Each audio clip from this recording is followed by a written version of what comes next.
आशा करते हैं आप सब बहुत खुश होंगे। मेरा नाम है अभिषेक कुमार और हमारे इस यूट्यूब चैनल पे आपका बहुत बहुत स्वागत है। आज की क्लास में हम बात करेंगे परीक्षाओं में फेल पास से रिलेटेड जो क्वेश्चन आते हैं। जैसे ये क्वेश्चन दिया गया है, इसको पढ़िए। इससे रिलेटेड हर एक चीज के बारे में बहुत ही बारीकी से अध्ययन कराएंगे आपको और बहुत ही इत्मीनान से आप पढ़िएगा।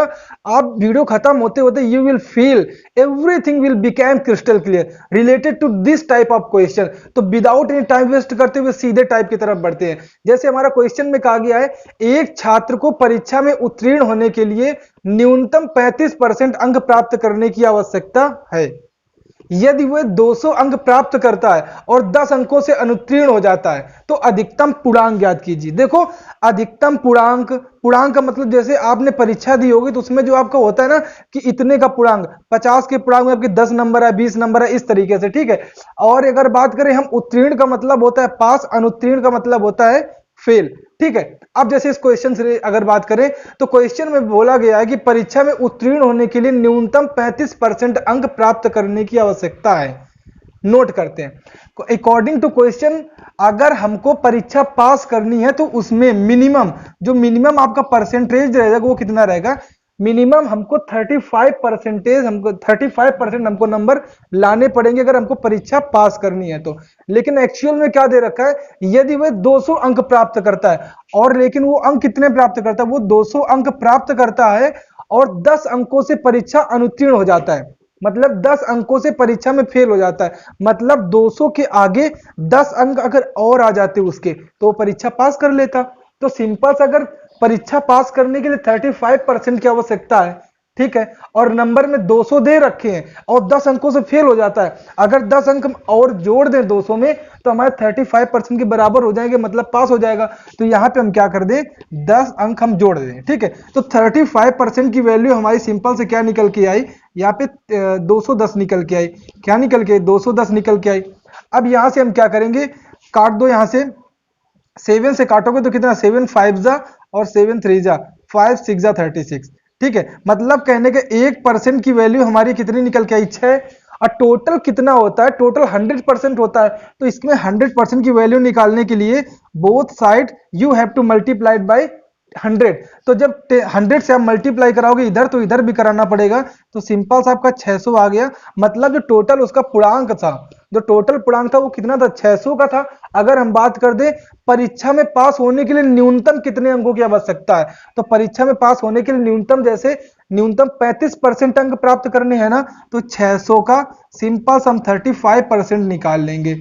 सिंपल सा 6 पंचे 30, 76 का 18, 3 21, 210। देखो ये आपको समझ में आ रहा है। तो ये क्वेश्चन था आपका। तो ऑप्शन ये देखो, आरआरबी ग्रुप डी 2018 में क्वेश्चन पूछा भी गया है। Then option number B is the correct answer for this question. बढ़ते अगले क्वेश्चन तरफ। हमारा अगला क्वेश्चन क्या दे रखा है, अब जैसे हमारा अगला क्वेश्चन बोल रहा है, राहुल को परीक्षा में 515 अंक प्राप्त हुए जो न्यूनतम उत्तीर्णांक से 3% अधिक है।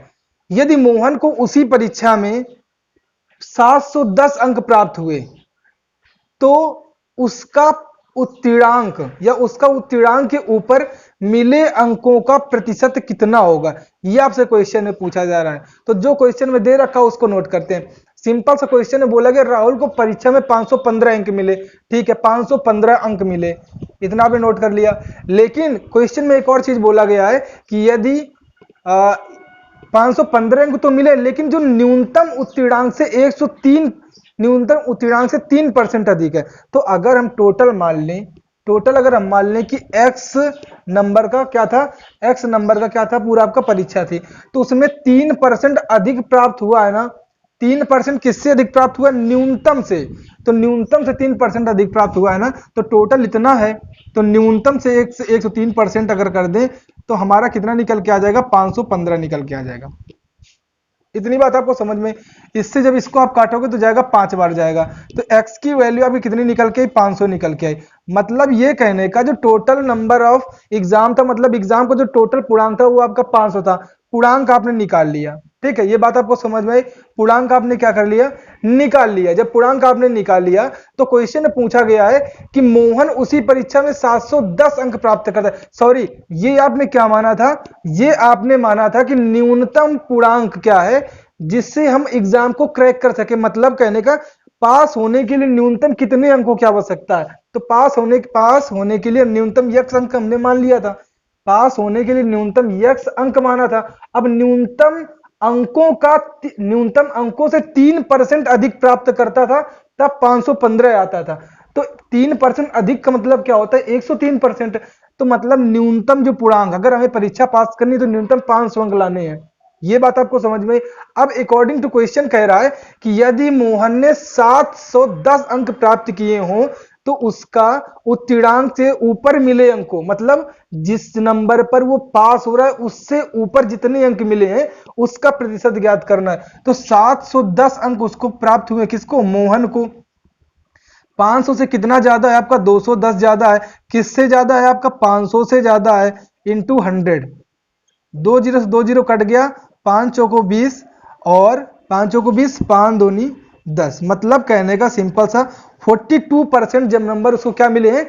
ज्यादा मिले। उत्तीर्णांक से 42% अंक ज्यादा मिले हैं। किसको? मोहन को। मोहन कौन था? जो परीक्षा में 710 अंक प्राप्त करता था। तो ये बात आपका समझ में आई। आई होप आपको एक लोगों से रिलेटेड, एक छात्र से रिलेटेड क्वेश्चन समझ में आ गए होंगे। अब बढ़ते हैं जिसमें दो दो छात्र दिए होते हैं। ठीक है, तो अगर वीडियो पसंद आ रहा हो तो वीडियो को शेयर करना और सब लोगों के साथ शेयर करना जिसके साथ भी आप कनेक्टेड हो। जैसे आपने दोस्तों के साथ में शेयर करो ताकि उनको भी ये चीज आने लगे। ठीक है, तो चलो बढ़ते हैं अगले क्वेश्चन की तरफ। हमारा आज का अगला क्वेश्चन क्या है?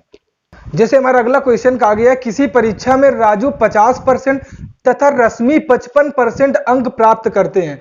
दोनों छात्र उत्तीर्णांक या उत्तीर्ण होने के लिए, दोनों छात्रों को उत्तीर्ण होने के लिए आवश्यक न्यूनतम अंकों से क्रमशः 45 अंक और 70 अंक अधिक मिलते हैं।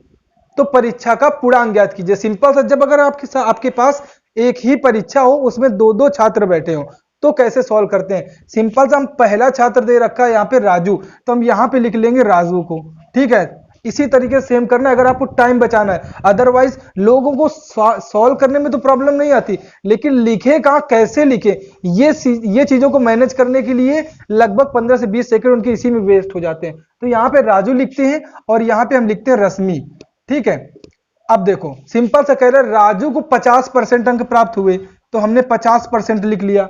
रश्मि को अंक कितने प्राप्त हुए? तो रश्मि को अंक यहाँ पे 55% अंक प्राप्त हुए हैं। ठीक है, अब बोल रहा है क्वेश्चन में कि अगर उनको परीक्षा उत्तीर्ण करनी है तो न्यूनतम उत्तीर्णांक से जो राजू है उसको 45 अंक अधिक मिले। तो इसको 45 अंक अधिक मिले, रश्मि को 55 अंक अधिक मिले। अगर देखो न्यूनतम जो उत्तीर्णांक मतलब कि कम से कम पास होने के लिए जितने आवश्यक अंक होते हैं उनको 50% मिले हैं, लेकिन उसमें 45 अंक क्या अधिक है। तो ये बताओ, अगर 50% में हम 45 अंक घटा दें तो हमें क्या मिल जाएगा? वही न्यूनतम उत्तीर्णांक मिल जाएगा ना। तो सिंपल हम इसमें क्या कर देंगे? 45 घटा दिया, और इसमें भी अगर घटा दोगे जितने वो एक्स्ट्रा नंबर प्राप्त करता है, 17 नंबर जो ज्यादा लाता है, अगर इसमें 70 नंबर हम घटा दें, जो ज्यादा ला रहा है तो हमको न्यूनतम उत्तीर्णांक मिल जाएगा।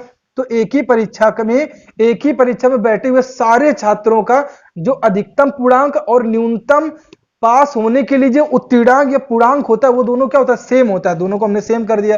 अब 50 और 55 का जो डिफरेंस होगा वो 5% होगा, इज इक्वल टू 45 और 70 का जो डिफरेंस होगा नॉर्मल से निकले कितना आ जाएगा? वो 25 आ जाएगा। अब 5% की वैल्यू अगर 25 है तो 100% की वैल्यू कैसे कितनी हो जाएगी? सिंपल सा 20 का मल्टीप्लाई करा दो, कितना आ जाएगा? 50। मतलब कहने का जो अधिकतम पूर्णांक था अकॉर्डिंग टू क्वेश्चन कितना था आपका? 500 था। कितना था आपका? 500 था। तो आई होप ये आपको क्वेश्चन बहुत ही अच्छे ढंग से समझ में आ गया होगा।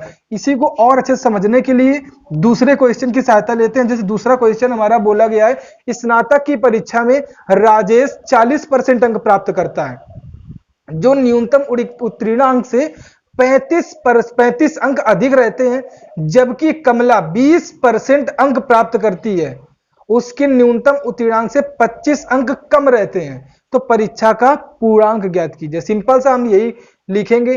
पहला नंबर क्या है? यहाँ पे राजेश है। कौन है? राजेश है, तो राजेश लिख लें। फिर इसके बाद यहाँ पे क्या है? कमला है। ठीक है, राजेश को कितने अंक मिलते हैं? 40% अंक मिलते हैं। राजेश कितने मिलते हैं? 40% अंक मिलते हैं। कमला को यहाँ पे कितना मिलता है? 20% अंक कमला को मिलता है। ठीक है, अब एक बात बताओ, राजेश जो है उसको 35 अंक अधिक मिलते हैं। सिंपल सा कह रहा है, न्यूनतम अंकों से 35 अंक किसको ज्यादा मिल रहे हैं? राजेश को मिल रहे हैं। तो अगर 35 अंक ज्यादा मिल रहे हैं, अगर 35 उन्हीं ज्यादा अंकों को घटा दें तो न्यूनतम उत्तीर्णांक मिल जाएगा, और दोनों का न्यूनतम उत्तीर्णांक क्या होता है? बराबर होता है। तो सिंपल से इसमें क्या है कि 25 अंक कम मिलते हैं। 20 कमला 20% अंक प्राप्त करती है, उसको 25% कम मिलते हैं। अगर 25 और मिल जाए तो पास हो जाए। तो अगर पास करना है 25, देखो किसी एग्जाम में तुम अगर फेल हो रहे हो 10 नंबर से, अगर फेल हो रहे हो तो अगर तुमको 10 नंबर और दे दें तुम पास हो जाओगे। तो यहाँ पे 20% अंक मिल रहे हैं और 25 अंकों से फेल हो रहा है, तो अगर 25 अंक इसको हम दे दें, जोड़ दें, तो पास हो जाएगा। तो नॉर्मली इसको हम क्या कर देंगे? जोड़ देंगे। तो सिंपल सा 40 और 20 का डिफरेंस कितना होगा? 20 होगा। 20 की वैल्यू कितनी हो जाएगी? तो 35 और 25 का डिफरेंस आपको कितना होगा? यहाँ पे 60 होगा कि नहीं होगा? अब 20% की वैल्यू 60 है तो 100% टोटल होता है ना, तो 100% की वैल्यू यहाँ पे कितने मिल के आ जाएगी? 300 मिल के आ जाएगी। कितनी आ जाएगी? 5 से मल्टीप्लाई करा दो भाई, तो 20 पंचे 100 और 6 पंचे 300। तो क्वेश्चन में यही पूछा गया है कि न्यूनतम उत्तीर्णांक बताओ। तो न्यूनतम उत्तीर्णांक ये तो उसका पूर्णांक है, 300 क्या उसका अधिकतम पूर्णांक है, जितने नंबर का आपका पेपर होता है। लेकिन अगर 300 में पूछा जा रहा है कि न्यूनतम उत्तीर्णांक क्या है, मतलब न्यूनतम कितने नंबर में वो पास हो सकता है, तो 300 का पूर्णांक था।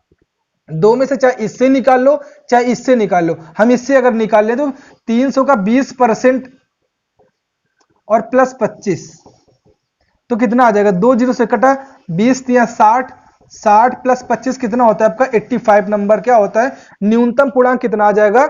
85 नंबर आ जाएगा। ठीक है, तो आई होप ये सारे क्वेश्चन आपको बहुत ही अच्छे ढंग से समझ में आ गए होंगे। अगर क्वेश्चन समझ में आए तो वीडियो को लाइक किया करो, शेयर किया करो, सब्सक्राइब किया करो चैनल को, और जो भी प्रॉब्लम हो या फिर किसी स्पेशल टाइप की आपको जरूरत हो तो कमेंट बॉक्स पे आपको क्या कर देना है? कमेंट करना है। ठीक है, तो अच्छी तरीके से खुश रहो, पढ़ते रहो। This is Abhishek Kumar signing off. मिलते हैं किसी एक और जबरदस्त इंटरेस्टिंग जबरदस्त टॉपिक के साथ, तब तक के लिए धन्यवाद।